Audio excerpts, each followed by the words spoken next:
दीनदयाल उपाध्याय के साथ काम करने का अवसर मिला। लालजी टंडन अटल बिहारी वाजपेयी के भी बहुत नजदीकी रहे और भारतीय जनता पार्टी में उन्हें एक लंबे वक्त तक वाजपेयी का प्रतिनिधि भी माना जाता रहा। तो आइए बातचीत का सिलसिला शुरू करते हैं लालजी टंडन से। टंडन साहब, चक्रव्यूह में बहुत बहुत स्वागत है आपका। धन्यवाद। टंडन जी, आपने बहुत लंबा वक्त गुजारा जनसंघ से लेकर भारतीय जनता पार्टी तक। इसके विकास की पूरी यात्रा के आप साक्षी रहे। खासतौर पर अटल बिहारी वाजपेयी जी के साथ आपका एक बहुत निकट का सानिध्य रहा, संपर्क रहा। आज से 90 के दौर की भाजपा और आज की भाजपा, क्या मूल अंतर पाते हैं आप? राजनीतिक दल या सामाजिक दल हैं या कोई भी संस्था है, उसमें चेहरे बदल जाते हैं,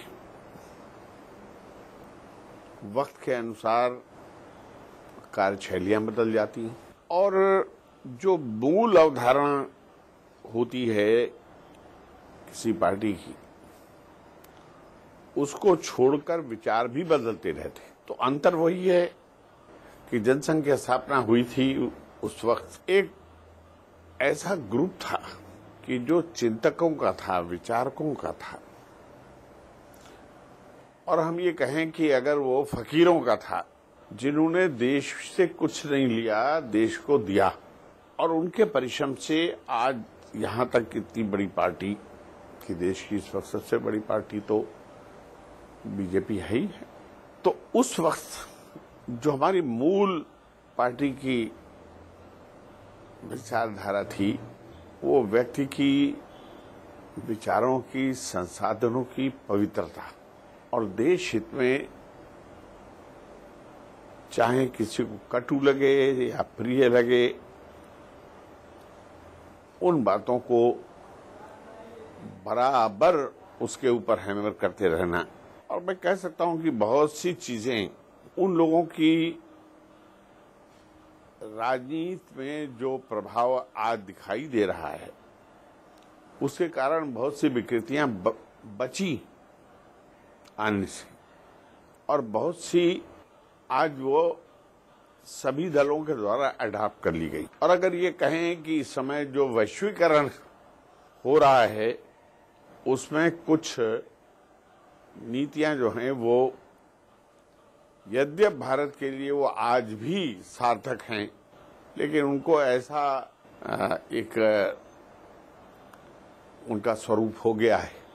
टंडन जी, एक बात बहुत शिद्दत से कही जाती है कि वाजपेयी और आडवाणी जी, ये जो दो मूर्तियां गढ़ी गई उस समय, संघ ने जो दो मूर्तियां गढ़ी, ये दो लोग अपने बाद की पीढ़ी में ऐसे दो चेहरे नहीं गढ़ पाए। इसके कारण भारतीय जनता पार्टी अस्त व्यस्त और एक दूसरे से आपस में उलझती नजर आती है कई अवसरों पर। नहीं, मैंने वही बताया कि ये दो चेहरे जो थे जी, ये केवल पार्लियामेंट्री और मासेस के लीडर रहे, लेकिन इनके पीछे जो लोग थे, जिनसे इन्होंने विचार ग्रहण करके अपना व्यक्तित्व इनका जो बना, पंडित दीनदयाल उपाध्याय थे। हमारी आज सारी आर्थिक नीतियां उनकी बनाई हुई है। डॉक्टर मुखर्जी ने जब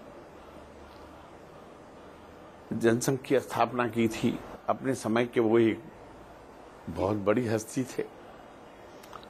तो ऐसा नहीं है कि कोई इन दो के पहले नहीं था या इन दो के बाद नहीं, फर्क अंदाज का है।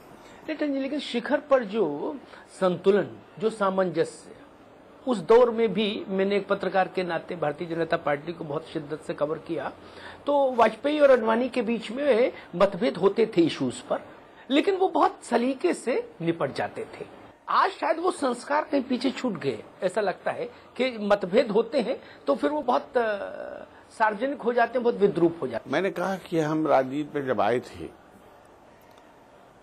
तो किसी उम्मीद से नहीं आए थे कि हमारे हाथ में सत्ता होगी, हम देश के प्रधानमंत्री बनेंगे, मुख्यमंत्री बनेंगे।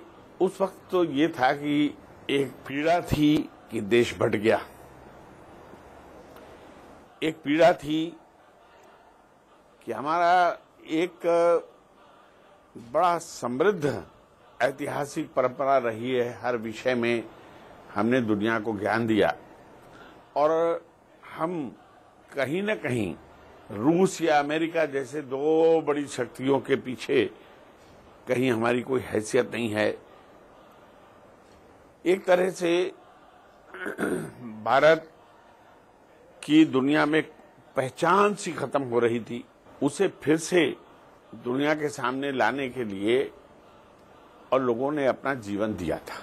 और मैंने जैसे कहा कि ये सब उनके लिए कोई न पद की उस समय अपेक्षा थी जब इनका विकास हुआ, लेकिन आज तो पद की मारामारी ज्यादा है टंडन साहब। मैं उसी बात पर आ रहा हूं कि उस वक्त ना इन्हें पद की कोई बात थी, ना कोई सत्ता का मोह था और ना इनकी जीवन का रहन सहन ऐसा था कि जो इन्हें बहुत कुछ सुख सुविधाएं चाहिए थी। तो इन लोगों ने एक मिशनरी की तरह से पॉलिटिक्स में नैतिक मूल्यों के आधार पर और जो हमारी मूल अवधारणा राजनीति में रही उसके आधार पर बढ़ते बढ़ते बढ़ते बढ़ते यहां तक वो पहुंचे। तो एक विंग था हमारे पास, एक पूरा ग्रुप था जो बड़े मतलब कभी कभी होता है कि दो जो चेहरे मासेस के बीच में होते हैं उनको लोग ज्यादा पहचानते हैं लेकिन उनके पीछे के लोगों को कम जानते हैं। लेकिन एक ऐसा भी समूह था हमारे पास कि जिन्होंने अपना परिवार नहीं बसाया, जिन्होंने घर नहीं बनाया, जिन्होंने केवल पार्टी का काम किया, संघ का काम किया और उन्होंने एक ऐसा संगठन खड़ा किया कि जिसको आज हम कहते तो हैं कि we are a party with difference, लेकिन डिफरेंस दिखता नहीं टंडन जी। लेकिन उन्होंने जो पार्टी बनाई थी वो वाकई में एक पार्टी विद डिफरेंस थी।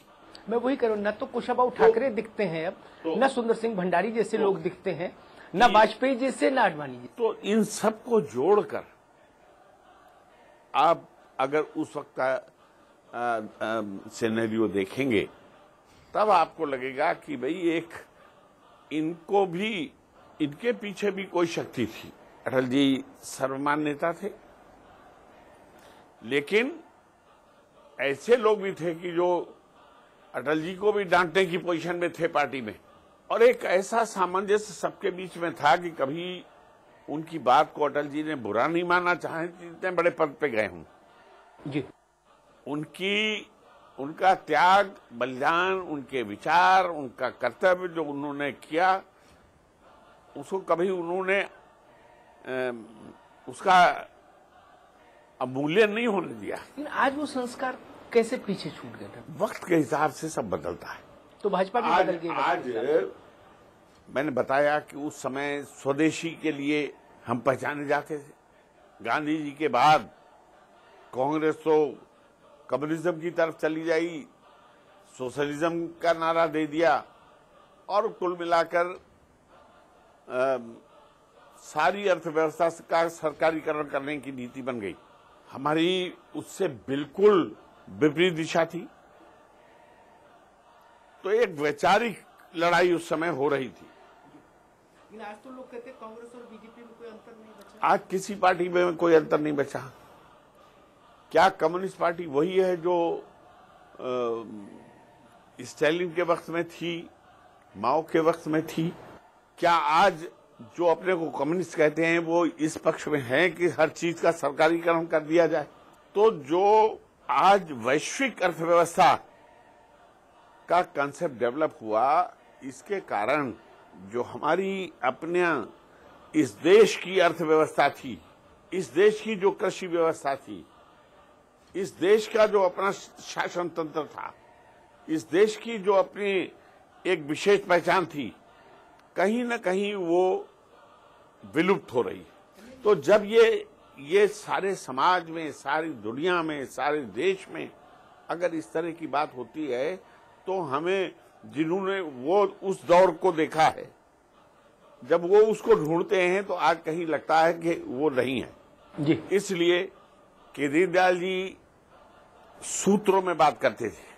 मैं उनमें से हूं कि मुझे सौभाग्य मिला उनके साथ रहने का, और उनकी हैसियत का आप अंदाज लगाएं कि जब उनकी मृत्यु हुई है, हत्या, तो अटल जी ने ये कहा था कि मेरा पिता चला गया जिन्होंने मुझे एक एक चीज को समझाया था, आज जो मेरे विचार हैं वो उनके दिए हुए हैं।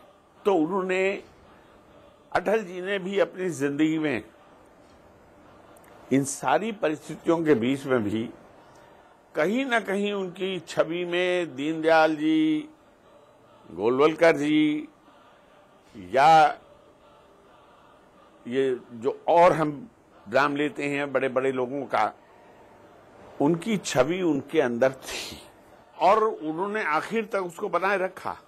एक सवाल मेरे जहन में आ रहा है, आपने वाजपेयी जी की चर्चा की। मैं वाजपेयी जी को इस नाते बहुत महत्वपूर्ण मानता हूं भारतीय जनता पार्टी और जनसंघ के संदर्भ में कि उन्होंने बहुत कुशलता से संघ के स्वयंसेवक और एक उदारवादी नेता दोनों की छवियों के बीच में संतुलन बनाए रखा। आप उनके बहुत नजदीक रहे, ये कौतुक कैसे संभव हुआ? बात इस संघ के बारे में, जैसे आज बहुत सी हमारे विचार हैं उनके बारे में आज तक कोई उसकी परिभाषा कर नहीं पाया। जैसे सेकुलरिज्म है, इसकी कोई परिभाषा आज तक किसी ने नहीं की। एक शब्द है, अपनी अपनी तरह से उसका अर्थ निकाल रहे हैं। धर्मनिरपेक्षता है, आज तक जो इस शब्द को लेकर पूरी राजनीति करते हैं उन्होंने कभी इसकी व्याख्या की कि है क्या ये? जिस देश में अनेकों पंथ हैं, विचार हैं, पूजा पद्धतियां हैं, और जो धर्म शब्द है इसका उनसे कोई संबंध नहीं है। ये जो मजहब या रिलीजन या ये हैं, केवल डॉक्टर राधाकृष्णन ने अपनी एक पुस्तक में जो है धर्म की परिभाषा की थी कि ये धर्म जो है ये पंथ, मजहब, रिलीजन ये अलग अलग है, धर्म अलग है। तो बड़ी ये मैं टंडन जी कहना चाह रहा था कि वाजपेयी जी को लेकर लोग कहते रहे सही आदमी गलत पार्टी में, अक्सर कहते थे। पार्लियामेंट में जब वो बोलने खड़े होते थे तो भी लोग कहते थे, और दूसरी तरफ वो संघ के भी प्रिय रहे। ये विरोधाभासी संतुलन कैसे साधा? आप तो ये अटल जी के ही शब्दों में उनका उत्तर मैं देता हूँ जी। कि पार्लियामेंट में डिबेट में वो पहली बार प्रधानमंत्री हुए थे और उनके खिलाफ बहुमत उन्हें अपना लेना था और नहीं मिला, तो जो उन्होंने भाषण दिया था, क्या आप सब कह रहे हैं कि वाजपेयी बहुत अच्छा आदमी है? तो जो वाजपेयी बहुत अच्छा आदमी है उसके लिए आप क्या कर सकते हैं? क्योंकि अगर वाजपेयी अच्छा है तो उसकी पार्टी बुरी कैसे हो सकती है? तो हम कुछ नारों में उलझ गए जी। आज जिसे जो धर्म है वो इस देश की मूल आत्मा है, और पंथ जो हैं वो अलग अलग रास्ते हैं, वो और मजहब, रिलीजन, आप अगर उसको उतने विस्तार में न भी जाएं, इनको मानने की धर्म ही है, तो जहां इतने धर्म हैं वहां व्यक्ति धर्म निरपेक्ष कैसे हो सकता है? यानी सारा धार्मिक झगड़े बना रहे हैं आप और कहते धर्म निरपेक्ष बनो। धर्म निरपेक्ष हो कैसे सकता है जब इतने धर्म है? टंडन जी, यहाँ पर हम आपको रोकना चाहेंगे, वक्त एक ब्रेक का। ब्रेक के बाद जब हम वापस आएंगे तो लालजी टंडन से बात करेंगे उत्तर प्रदेश में भारतीय जनता पार्टी की दशा और दिशा पर। आप कहीं मत जाइए, हम यूं गए और यूं आए।